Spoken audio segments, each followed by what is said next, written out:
Welcome to my channel. बेटा जी NMIMS का कौन से ईयर का क्वेश्चन पेपर चल रहा है? ये 2024 का।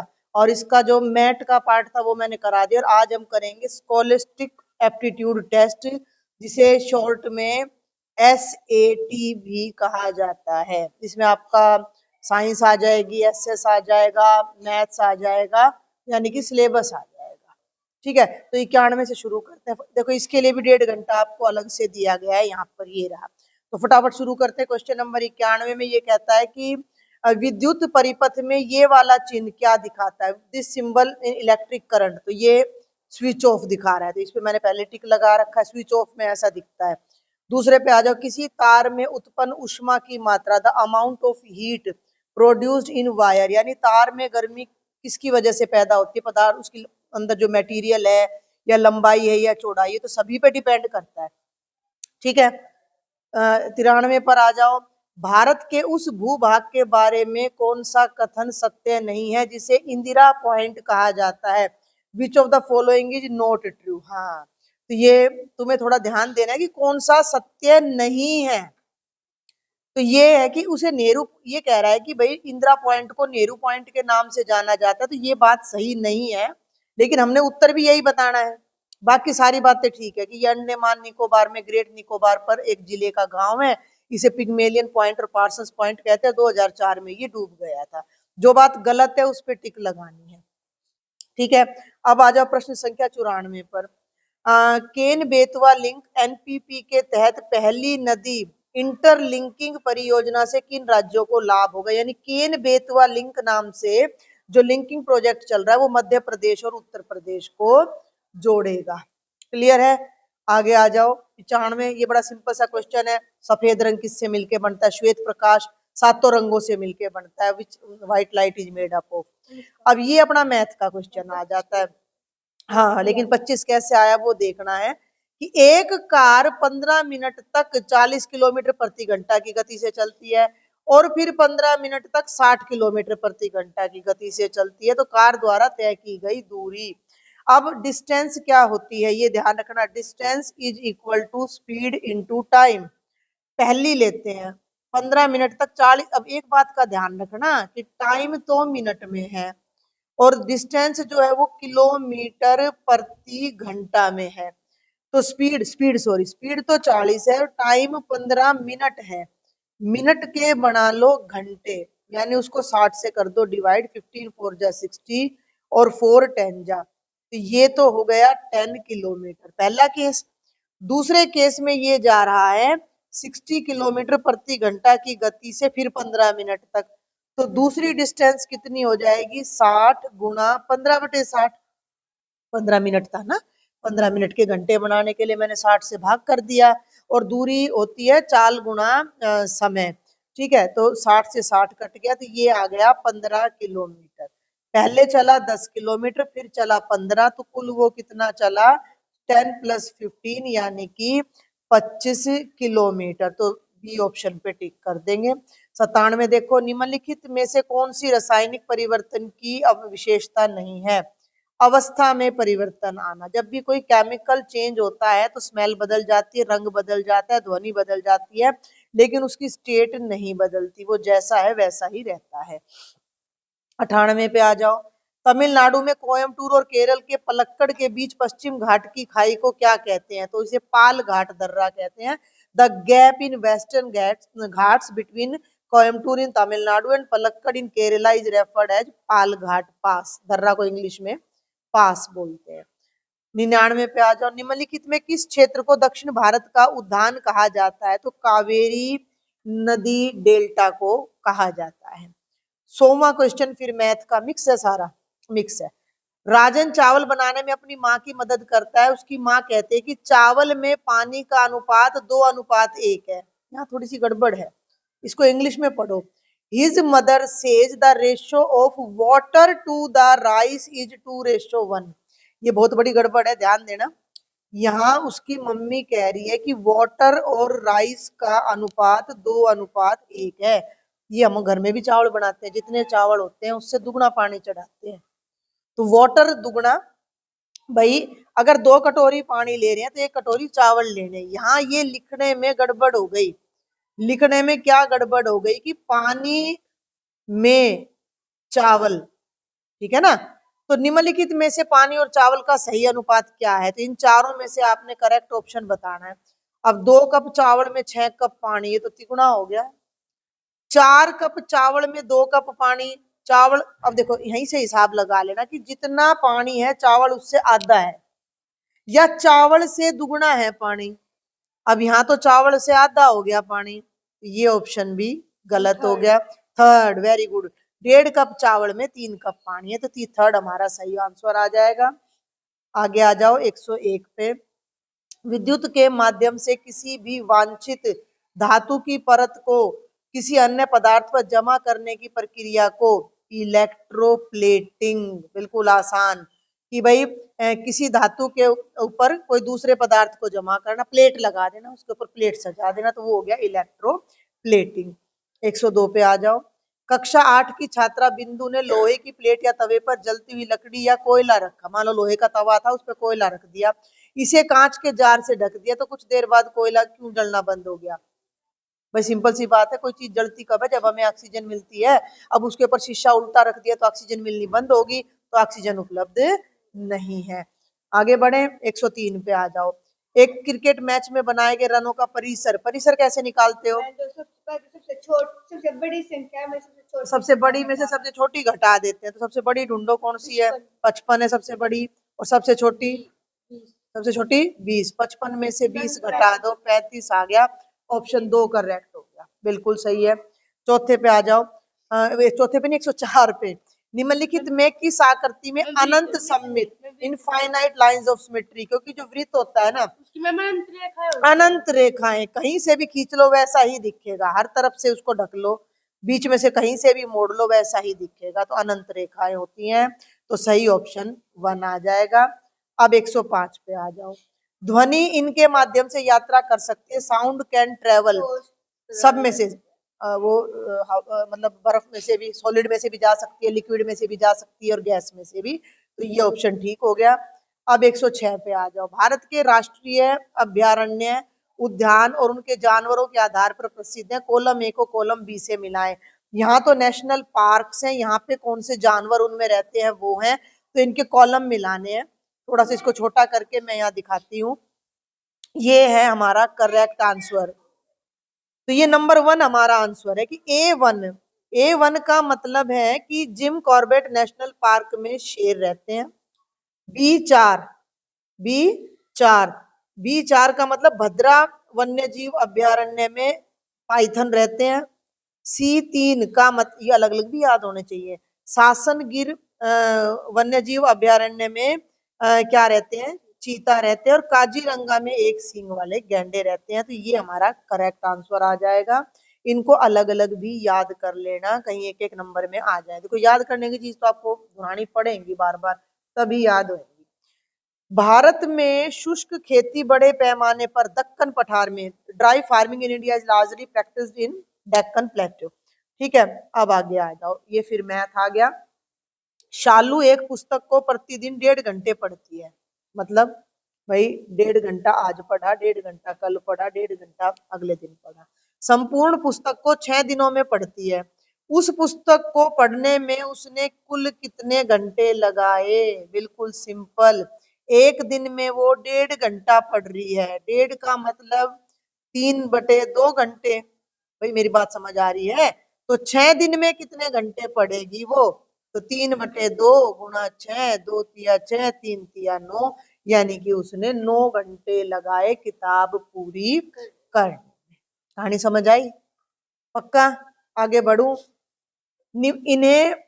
इनमें से किन्हें ऊष्मा स्थानांतरण के दौरान माध्यम की आवश्यकता नहीं पड़ती, which of the following does not require a medium, तो ये हमारा क्या आ जाएगा, विकिरण, यानी रेडिएशन के लिए हमें किसी माध्यम की आवश्यकता नहीं होती।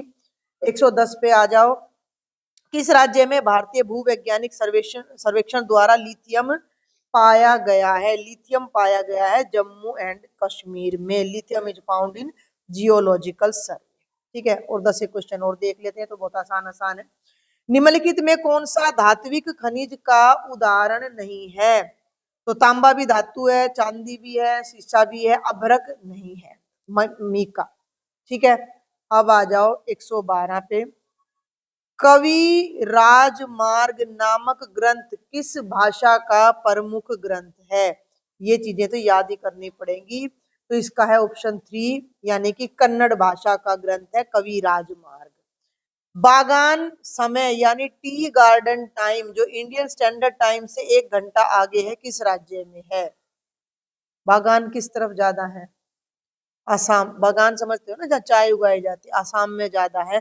तो टी गार्डन टाइम भी आसाम में ही, मतलब हमारा पास 10 बज रहे हैं तो उनके पास 11 बज रहे हैं, वो हमारे से 1 घंटा आगे चल रहा है। समझ आई बात? 114 पे आ जाओ। पटसन जिसे सुनहरे रेशे के रूप में जाना जाता है, किस प्रकार के क्षेत्र की फसल है? वेरी गुड, उष्ण कटिबंधीय ट्रॉपिकल रीजन की। हाँ, ये बार बार याद करो तो सभी याद हो जाएंगे। कंबोडिया के राष्ट्रीय ध्वज पर किसकी प्रतिकृति अंकित है? ये राष्ट्रीय ध्वज सारे लगभग आपको पता होने चाहिए। तो ये अंकोर वाट मंदिर की। Which replica is imprinted on the national flag of Cambodia? तो ये होगा एंकोर वाट, एंगकोर बन जाएगा इंग्लिश में, तो जी आ गया ना, एंकोर वाट टेम्पल। ठीक है, चलूं आगे। 116 पे आ जाओ। नीचे क्रमशः सबसे लंबी और सबसे छोटी तट रेखा वाले केंद्र शासित क्षेत्रों की प्रदेशों की जोड़ी दी गई है। मतलब एक में तो सबसे लंबी तट रेखा है, सी लाइन जो है, below are the given pairs of union territories having the longest and shortest coast line, समुद्र की जो वो होती है। तो एक की सबसे बड़ी है और एक की सबसे छोटी है, तो सबसे सही जोड़ी कौन सी है ये आपने बतानी है। अब ये तो याद रखना पड़ेगा। दमनदीव और पुदुचेरी, लक्षद्वीप और पुदुचेरी, अंडमान निकोबार और पुदुचेरी, या अंडमान निकोबार और लक्षद्वीप। तो इसमें जो हमारा सही आंसर है वो ये आ जाएगा, अंडमान निकोबार द्वीप समूह और पुदुचेरी। इसकी सबसे बड़ी कोस्ट लाइन है और इसकी सबसे छोटी। ये याद रखने पड़ेंगे, हैं? 17वें पे आ जाओ। सभी बच्चे इनको याद जरूर कर ले। पिछले सालों के जितने भी पेपर है ना, सेट के जितने भी लर्निंग के क्वेश्चन है, वैसे तो लिमिट नहीं है, लेकिन उनको जो प्रीवियस ईयर के क्वेश्चंस हैं उनको सबको लर्न अच्छे से बार बार पढ़ोगे तो अपने आप लर्न हो जाएंगे। 117, लेटेराइट मिट्टी के बारे में कौन सा कथन सत्य है? लेटेराइट मिट्टी सर्वाधिक कर्नाटक में पाई जाती है, चिकनी है, बहुत उपजाऊ है, इसमें कोई क्रिस्टल दिखाई नहीं देता। तो पहला सत्य है, दूसरा सत्य है, दोनों सत्य हैं, या दोनों असत्य हैं? तो इसका हमारा करेक्ट आंसर ऑप्शन 1 आएगा कि केवल ये बात सही है कि वो कर्नाटक में पाया जाता है, चिकनी नहीं है। ठीक है, ये बात गलत है।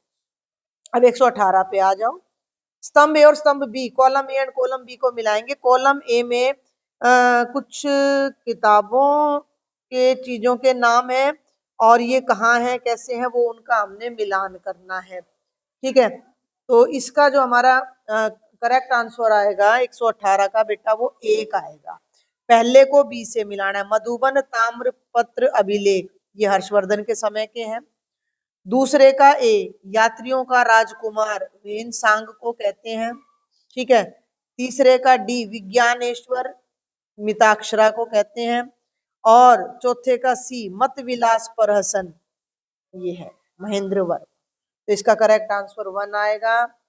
119 पे आ जाओ। साइकिल और मोटरसाइकिल मैकेनिक इन मशीनों के चलते भागों के बीच ग्रीस का उपयोग क्यों करते हैं? मैम बताओ। क्योंकि मैम वो जो मैम वो चल चल के मैम वो घिस जाते हैं, तो उस घर्षण को कम करने के लिए, क्योंकि ज्यादा घिस जाएंगे तो फिर खराब हो जाएंगे वो, तो घर्षण घटाने के लिए। बहुत बढ़िया, very good, to decrease friction. और ये है क्वेश्चन नंबर 120।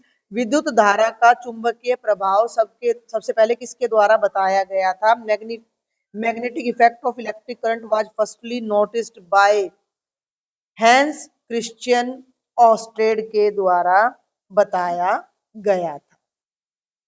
अब देखते हैं क्वेश्चन नंबर 121, फटाफट कर लेते हैं इनको। किसी वस्तु के आवेशित होने की पहचान के लिए किस यंत्र का प्रयोग किया जाता है? बताओगे? मैं बताऊं? Which device is to check whether a body is carrying, मतलब उस पर करंट आए। विद्युतदर्शी, बहुत बढ़िया। और लखनऊ में 1857 की क्रांति का नेतृत्व किसने किया था? लखनऊ में ये आएगा ऑप्शन 2, बेगम हजरत महल ने। ठीक है। सूर्यास्त कानून कब लागू किया गया? When was the sunset law implemented?